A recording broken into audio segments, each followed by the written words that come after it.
ராஜஸ்தான் மாநிலம் ஆல்வார் மாவட்டத்தில் உள்ள பன்கர்ஹ் என்ற கிராமத்தில்தான் பங்கார்த் பேய் கோட்டை உள்ளது. இரவு நேரங்களில் பங்கார்த் கோட்டைக்குள் யாரோ நடனமாடுவது போன்றும் கத்துவது போன்றும் சத்தங்கள் வருவதாக அந்த பகுதியில் வாழும் மக்கள் தெரிவிக்கின்றனர்.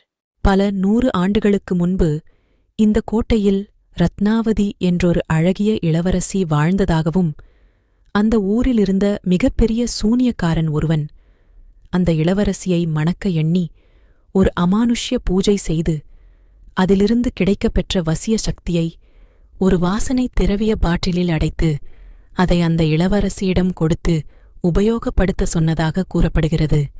ராஜஸ்தான் மாநிலம் ஆல்வார் மாவட்டத்தில் உள்ள பன்கர்ஹ் என்ற கிராமத்தில்தான் பங்கார்த் பேய் கோட்டை உள்ளது. இரவு நேரங்களில்